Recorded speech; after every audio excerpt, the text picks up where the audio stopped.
حضرت بلال حبشی رضی اللہ تعالیٰ عنہ نے سارا گھر کا کام کاج خود سے سنبھال لیا تھا.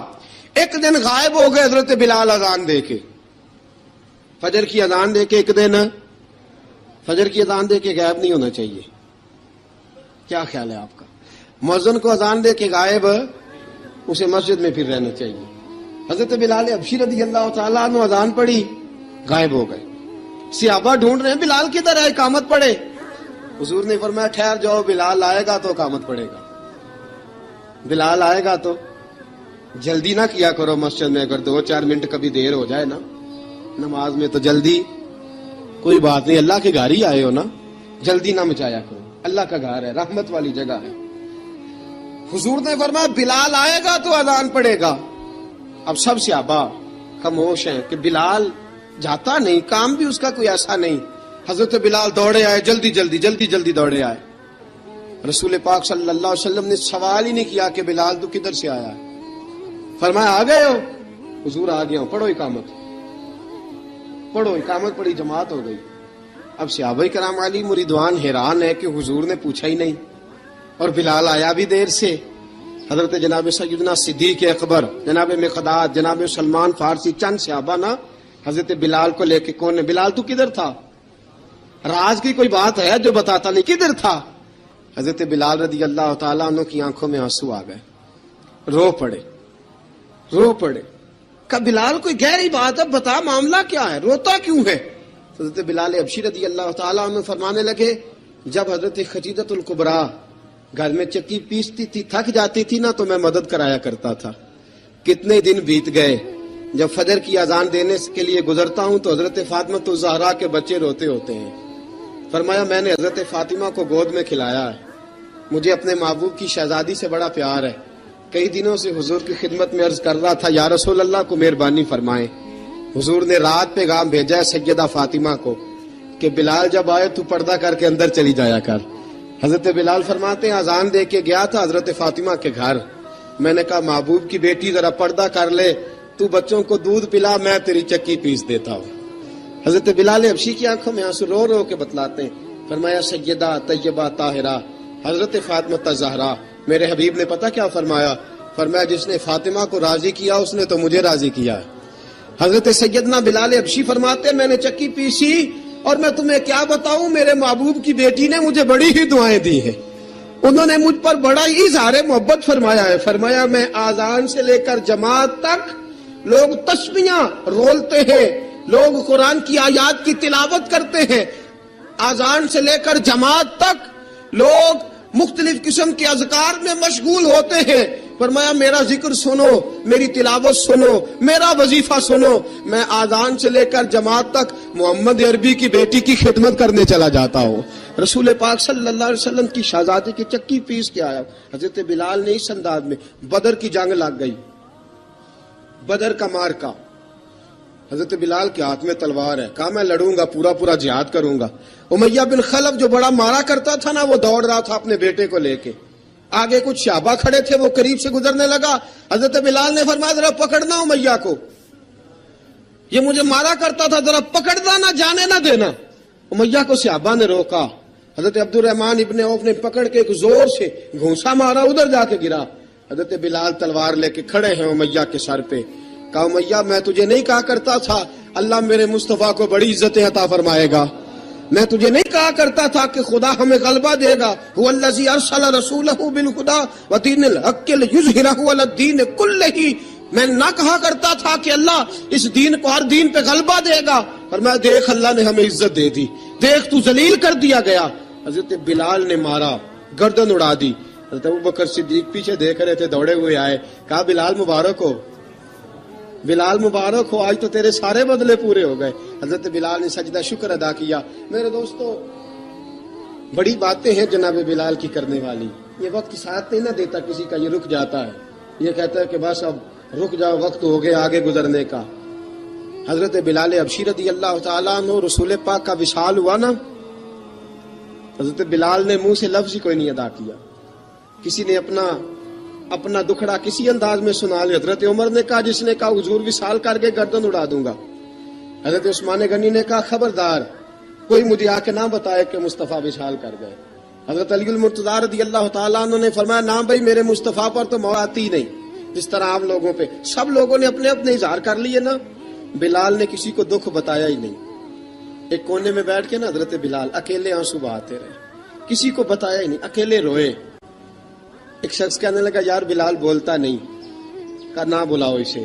عصر کی نماز کا وقت ہوا نا تو وہ بلال جو کعبے کی چھت پہ بغیر سیڑھیوں کے چڑھ گیا تھا, وہ بلال جو کعبے کی چھت پہ بغیر کسی سہارے کے چڑھ گیا تھا, اس بلال کو کہا کہ بلال چڑھ ذرا آذان پڑھ مسجد کی چھت پہ چڑھ جا. حضرت بلال کئی بار چڑھے اور کئی بار گرے, کئی بار چڑھے اور کئی بار گرے. حضرت بلال حبشی رضی اللہ تعالیٰ نے آواز دی, کہا سلمان میری مدد کرنا, میری مدد کرنا, اب مجھ سے چڑھا نہیں جاتا, اب مجھ سے جایا نہیں جاتا. جناب سلمان فارسی نے بھی سوال نہیں پوچھا کہ بلال تو بیمار ہے, یہ نہیں پوچھا. حضرت بلال کو 2-4 صحابہ نے اٹھایا, چھت پہ پہنچایا. بلال نے اذان شروع کی. جب کہا نا اللہ اکبر اللہ اکبر, وہ آواز جس میں بڑا سوز ہوتا تھا, بڑی درد, بڑی بلندی ہوتی تھی, بڑا جوش خروش ہوتا تھا, آج وہ آواز دب گئی. جب بلال نے کہا نا اشہد ان لا الہ الا اللہ, حضرت بلال رضی اللہ تعالیٰ عنہ نے تھوڑی دیر روک کے سانس لیا. جب کہا نا اشہد ان محمد الرسول اللہ, جو سارے چپ کھڑے تھے نا ان میں سے ایک بابا رو پڑا, جس کا نام ابو بکر صدیق تھا. جب حضرت ابو بکر صدیق کی آنکھ میں آنسو آیا تو حضرت بلال چھت کے اوپر زمین پہ گرے, زمین پہ گرے اور کہا ابو بکر یہ ڈیوٹی کسی اور کی لگا دے, یہ ڈیوٹی کسی اور کی لگا دے, اب میری روح اجازت نہیں دیتی, مصطفیٰ کریم کے بعد مجھ سے اذان نہیں پڑی جائے گی.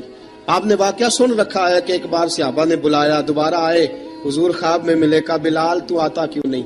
بلال چھوڑ کے چلے گئے تھے. فرمایا اب میرا یہاں دل نہیں لگتا. ملک شام کے شہر حلب میں چلے گئے تھے, چھوڑ دیا تھا مدینہ منورہ, اب میری نگاہوں میں جچتا نہیں کوئی, جیسے میرے محبوب ہیں ایسا نہیں کوئی. حضور خواب میں ملے, آئے مدینے. حضرت بلال آخری بار, لوگوں نے کہا اذان پڑھو, کہا مجھے وہ اذان بھول ہی گئی ہے جو مجھے مصطفیٰ کریم کے زمانے میں پڑھا کرتا تھا, مجھ سے نہیں پڑھی جاتی, نہ مجھے کہو, میں کیسے پڑھوں. امام حسن اور حسین نے آ کے دامن تھاما نا تو کہا بیٹا میں تمہاری نانی کا بھی نوکر رہا ہوں, میں تمہاری ماں کی چکی بھی پیستا رہا ہوں, مجھ سے کوئی فرمائش نہ کر ڈالنا, میں نے نوکری کی ہے اور مجھے اگر اللہ نے توفیق دی تو میں تمہارے بچوں کے پیر بھی دھویا کروں گا. لیکن امام حسن رضی اللہ تعالیٰ عنہ نے فرمایا بلال ایک بار تو اذان سنانی پڑے گی. سنائی بلال نے اذان. کوئی گھر مدینے میں ایسا نہیں تھا جہاں سے رونے کی آواز نہ آئی ہو. حضرت عمر فاروق رضی اللہ تعالیٰ عنہ اپنے زمانے میں شام گئے تو جناب بلال حبشی رضی اللہ تعالیٰ عنہ سے کہا کہ اذان پڑھو. حضرت بلال نے فرمایا میں پڑھ ہی نہیں سکتا. بڑی ہمت کے بعد اذان پڑھی اور جناب بلال نے کہا تم اگر روئے نہ تو میں اذان پڑھوں گا. رونا نہ, وعدہ لے لیا. حضرت عمر تو نہ روئے لیکن معاذ ابن جبل نے رونا شروع کر دیا. جب معاذ ابن جبل روئے تو پھر عمر بھی روئے, جب عمر روئے تو پھر بلال بھی روئے. وہ اذان اشہد ان لا الہ الا اللہ تک گئی. رسول پاک کے بعد پھر اذان اس سے آگے بڑھ نہ سکی. حضرت بلال کا وقت وصال آیا. حضرت ابو درداء کے داماد تھے جناب بلال حبشی. حضرت ابو درداء بہت معتبر صحابی ہیں, ان کی بیٹی حضرت بلال کے گھر میں تھی. حضرت بلال کا وقت وصال آیا تو آپ کی بیوی کہنے لگی بڑے افسوس کی بات ہے, آپ بچھڑ رہے ہیں. فرمایا افسوس نہ کر, مجھے مبارک دے, میں آج بچھڑوں گا تو جا کے رسول پاک سے ملاقات کروں گا. حضرت بلال حبشی نے, میرے دوستو غریب آدمی تھے نا, مال تو زیادہ نہ دے سکے لیکن انہوں نے خدمت اس طرح کی. آپ میں کھنگالتا رہا کتابیں, 28-29 کتابیں میں نے کھنگالی اس ہفتے میں حضرت بلال پر. حضرت بلال کا دعویٰ ہی کوئی نہیں. پوری کتابوں میں, پوری سیرت میں کہیں کوئی دعویٰ ملتا؟ کہیں نہیں کہا میں نے یہ خدمت کی ہے. یہ دعویٰ حضرت بلال کا دعویٰ, میں غور کرتا رہا اس بات پر کہ سب لوگ دعویٰ کر لیتے ہیں نا. بعض صحابہ کے دعوے ملتے ہیں کہ ہم نے فلاں موقع پہ خدمت کی تھی, بلال بدر میں, بلال احد میں, بلال خندق میں, بلال فتح مکہ میں, بلال نے ساری خدمتیں اپنے سر. لیکن بلال کا دعویٰ, حضرت بلال نے اپنے منہ سے ایک بار بھی نہیں کہا میں نے یہ خدمت. عشق بہت کیا. غریبوں جان نہ چھڑایا کرو, یہ کہہ کے جان نہ چھڑایا کرو کہ ہم کیا کر سکتے ہیں, ہم کدھر جائیں, ہم آگے بڑھو, عملی طور پہ اپنا آپ پیش کرو, رسول پاک کے عشق میں رنگ جاؤ. حضرت سیدنا عمر فاروق رضی اللہ تعالیٰ عنہ فرماتے تھے بلال اب تو حبشی غلام نہیں, اب تو مصطفیٰ کے صحابہ کا امام ہے. اب تو ہمارا امام ہے. جناب بلال حبشی رضی اللہ تعالیٰ عنہ کی زندگی بتلاتی ہے کہ غریب اگر آئے اور اپنے آپ کو رنگے رسول پاک کے رنگ میں تو وہ اتنی خدمت کر سکتا ہے، اتنی خدمت کر سکتا ہے کہ کوئی تاریخ بھی حضرت بلال کو چھوڑ کے مکمل ہو سکتی نہیں. کوئی بھی تذکرہ جناب بلال کو چھوڑ کے صحابہ کے تذکرے مکمل ہو سکتے نہیں. اور جہاں جہاں بھی عشق کی داستان لکھی جائے گی پہلے بلال کا نام لکھا جائے گا، پھر بات آگے بڑھے گی. اللہ ہمیں بھی حضرت بلال کے عشق کا قطرہ نصیب کرے، ہمیشہ مدحت خیر الانام میں گزرے. دعا ہے یہ عمر درود و ستا اٹھ کے کوئی نہیں خوش ہوتا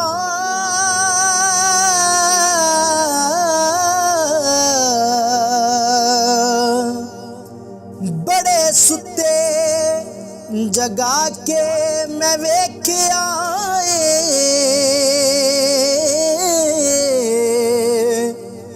کتے جیا نہیں کوئی وفادار ڈٹھا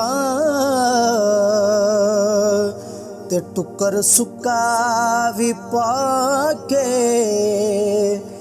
ویکھ آئے.